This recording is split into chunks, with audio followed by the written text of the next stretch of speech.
A choir of trombones somewhere in Paris a long time ago were the scatting good works of Alice Babs from the land of the midnight sun, speaking the international language of jazz.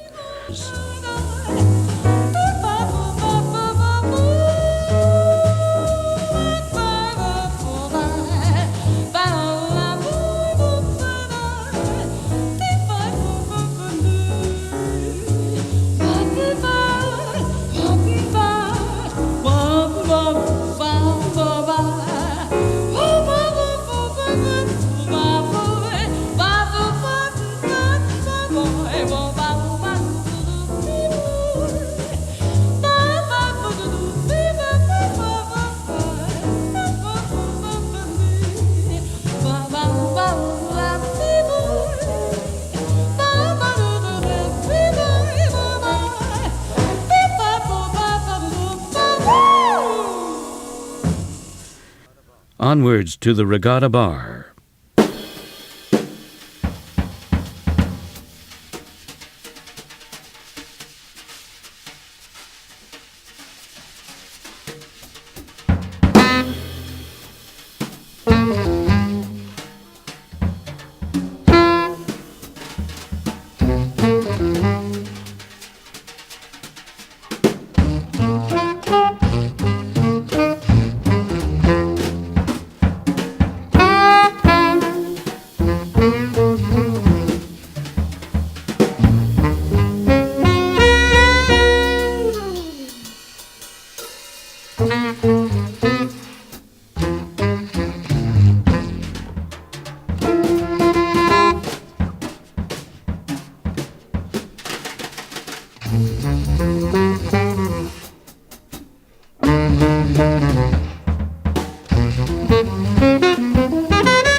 I guarantee a no cover, no minimum.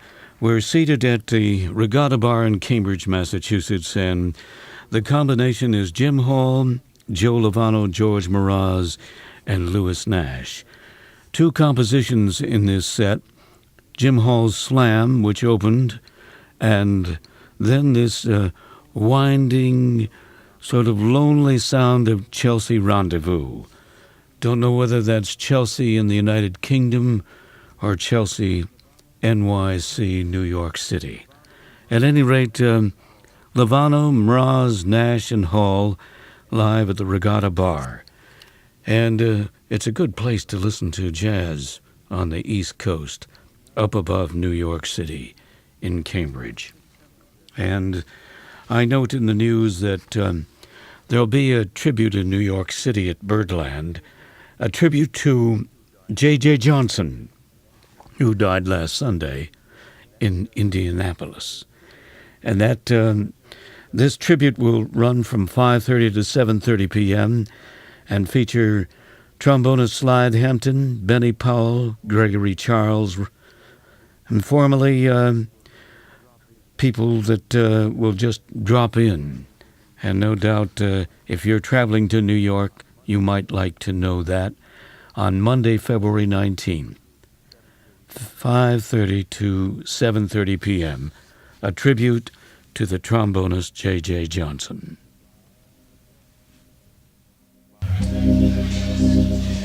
My funny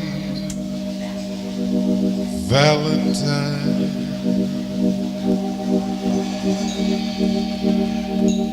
sweet coming Valentine,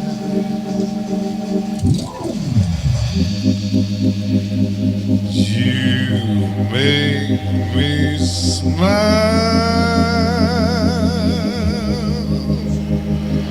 with my heart.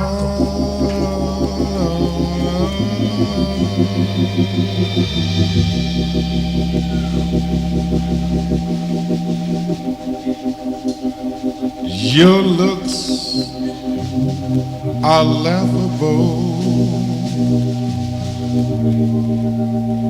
unphotographable. Yet you're my favorite work of art.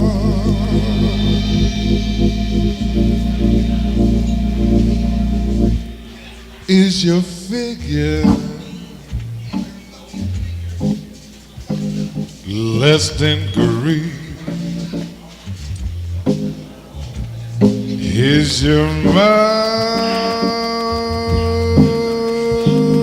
a little weak when you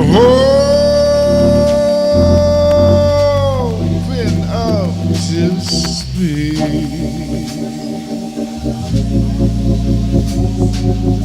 Are you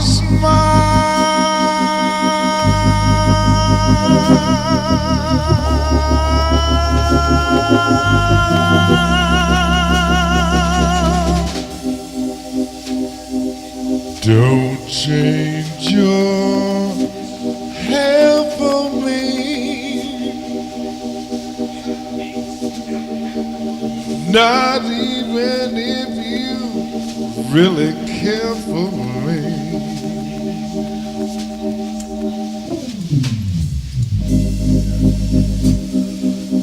Stay, little Valentine, stay.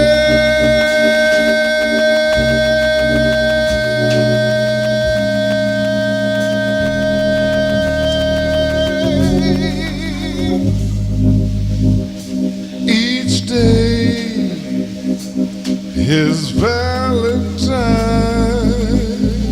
Valentine's Day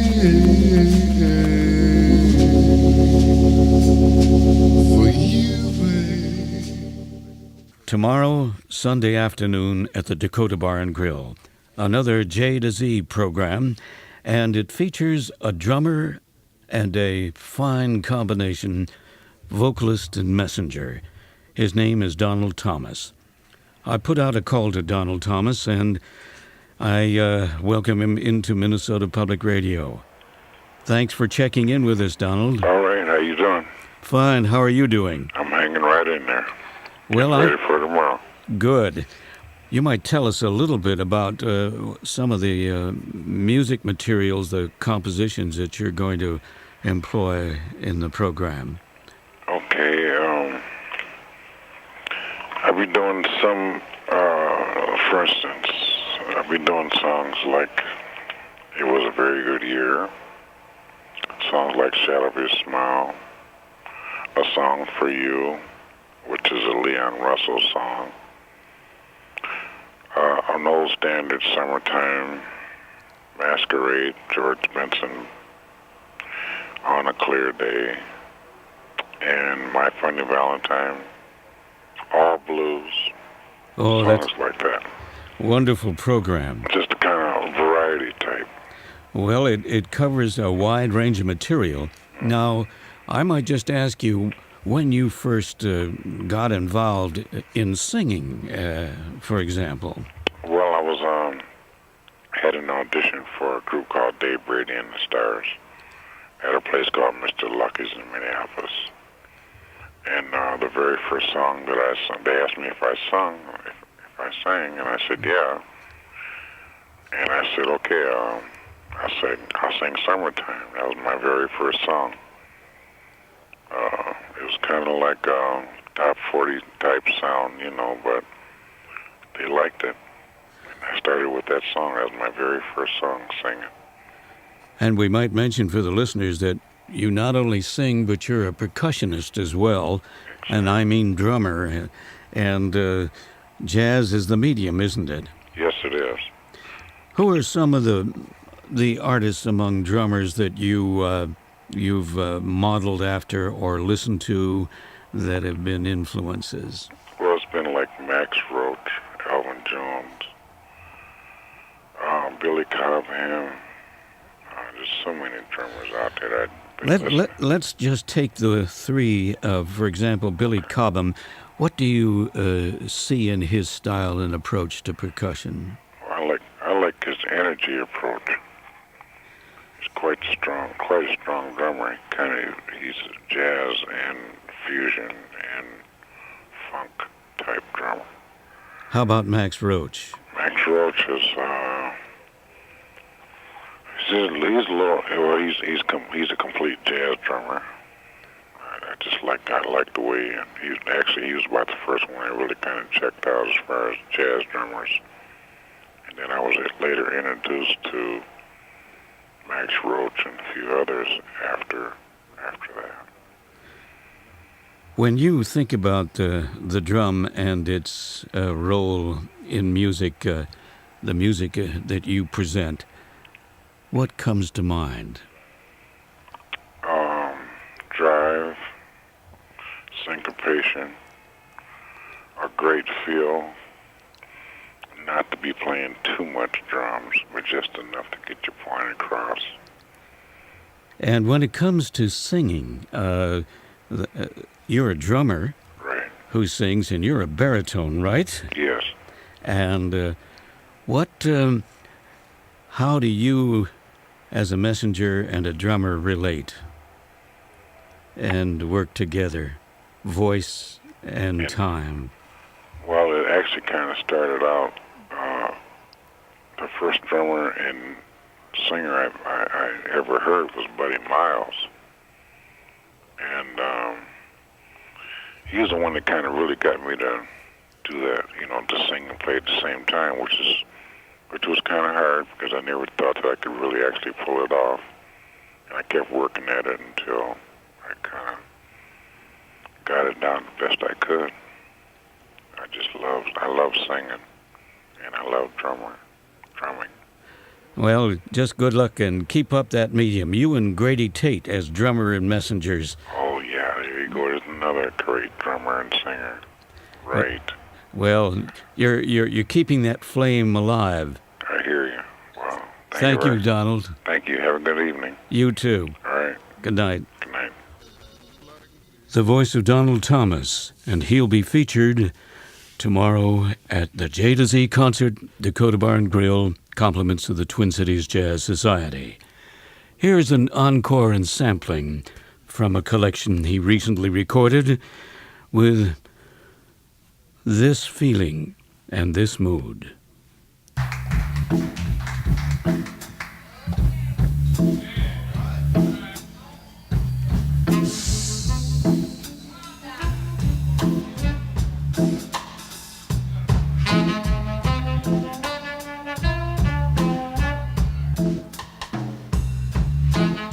You know something about that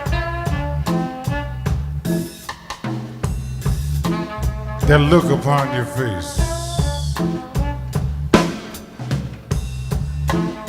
that got me going crazy. The look of love, it's in your eyes. That look, that time cannot erase. The look of love is saying so much more than words could ever say. And what my heart has heard, it takes my breath away. I can hardly wait to hold you, build my arms around you. How long I have waited just to love you. Now that I have found you, don't go away.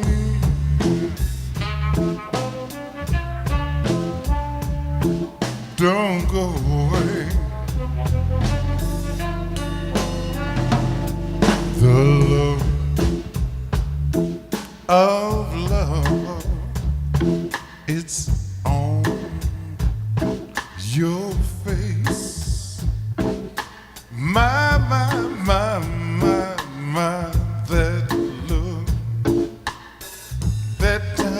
just cannot erase.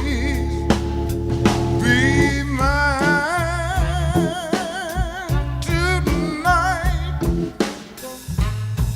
and let this be the start of so many nights like this. Let's take a lover's vow and seal this thing with a kiss.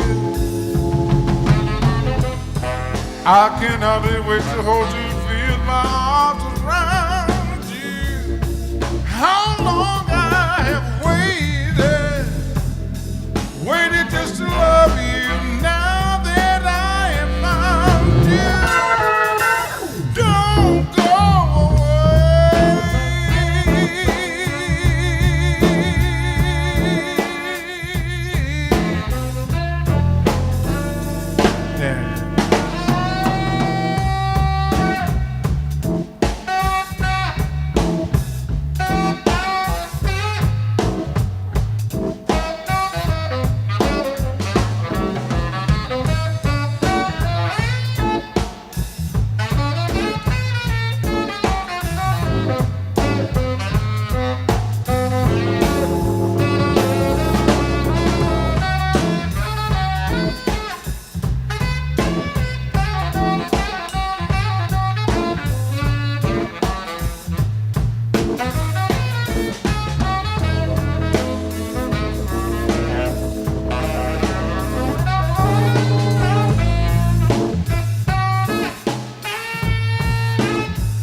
of love, it's on your face. My, that look, babe. Time just cannot erase. Be mine tonight, and let this be the start of something that goes just like this, baby. Let's take a lover's vow and seal this thing with a kiss, babe.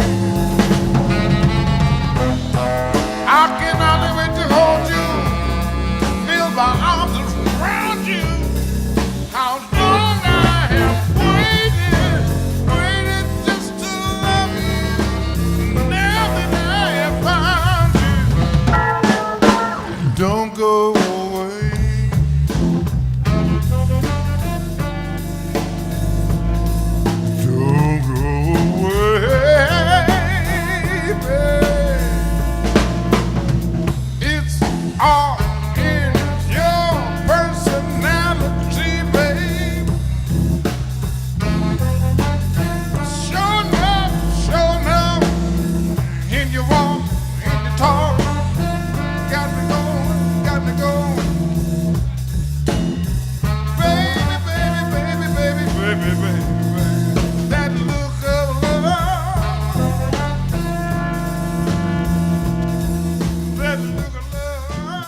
fading away into the distance.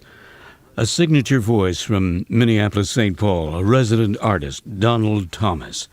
Tomorrow, 2:30, Dakota Barn Grill, jazz from J to Z, showcasing Donald Thomas and Friends. Bobby Peterson piano, Curly Martin drums, Rick Odell saxophone, and a New York visitor, a visiting fireman by the name of Ben Harris, featured on bass. Next stop in a moment here, a rather unusual performance. And if you have a dog in your environment, beware.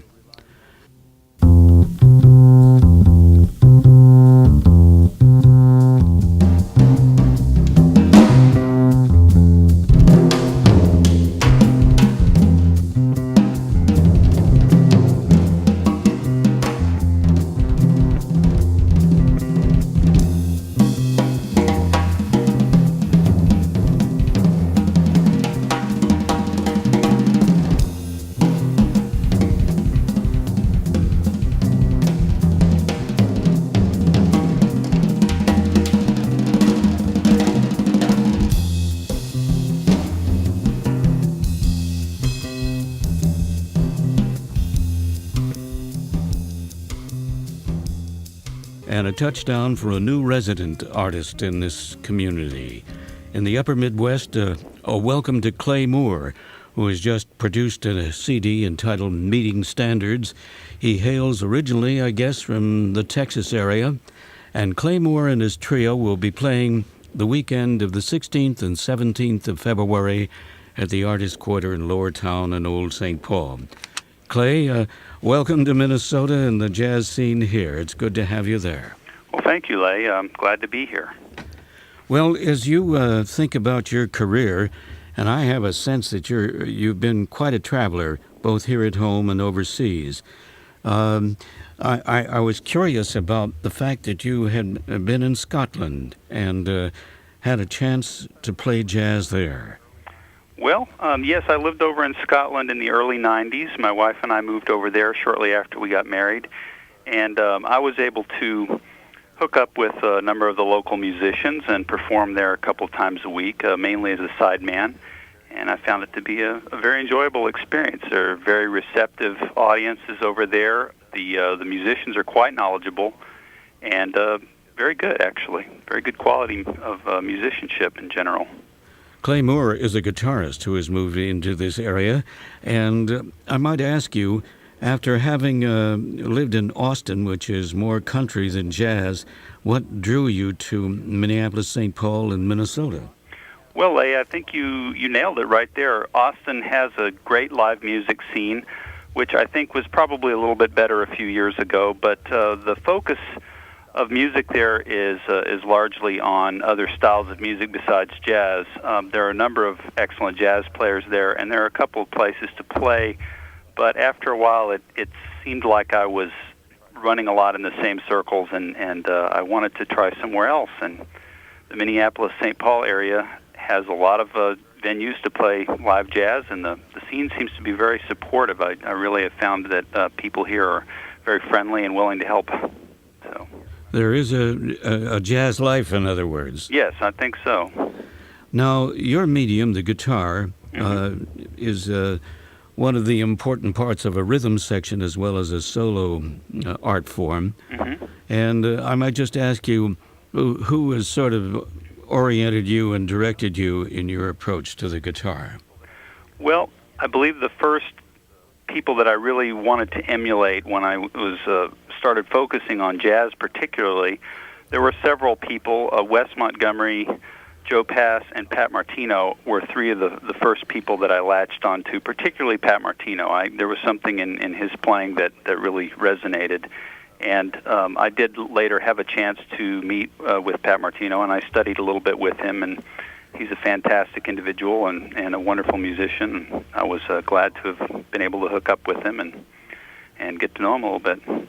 Well, speaking of these guitarists that you mentioned, let's take Wes Montgomery. When you think of Wes, what comes to mind? Well, my original exposure to Wes Montgomery, ironically enough, was through his commercial albums. I was living at that time in El Paso, Texas, which is not exactly a jazz mecca either. And I had heard of Wes Montgomery, and I went down and looked for records, and I bought a couple of the ones that were the greatest hits collections, which were a lot of the pop material that he did, and I didn't really know any better. And in other words, I wasn't aware of his earlier, more jazz quartet-oriented records. And so I listened to these quite a bit, and frankly, still like them to this day. I know a lot of people think they're kind of overly commercial, but I love his performances on those recordings, and think he rises to the occasion quite well. I want to, if I may, move back to Pat Martino, Mm-hmm. and when you think about Pat and the fact that you've even studied with him, what stands out? I think one of the things that stands out is that Pat is one of the most serious people that you'll ever run across. He just has an intensity that's almost mind-boggling, and that comes across both in his playing and when you meet him. He's a very engaging person. He's very warm, but he's also just has this very, very powerful intensity about him, and that comes across strongly in his playing. I'm talking with Clay Moore. He has produced a CD entitled Meeting Standards, and you can hear him live February 16th and 17th at the Artist Quarter, Lower Town in Old St. Paul. And Clay will talk more in the future, and it's good to have you among the resident artists in this area. Well, thank you very much, Leigh. I appreciate talking to you.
Music created by the one and only Horace Silver, interpreted by Clay Moore, guitar, with Chris Maresh, bass, and A.D. Manahan, drums. Clay Moore, now a resident artist in the Minnesota area. Well, there's the call. Thomas Talbert and his Los Angeles crew signaling that we've reached the end of a run, and in the old-fashioned sense of print media, a 30. The Jazz Image here, and all of it doing a survey of the global aspects of jazz.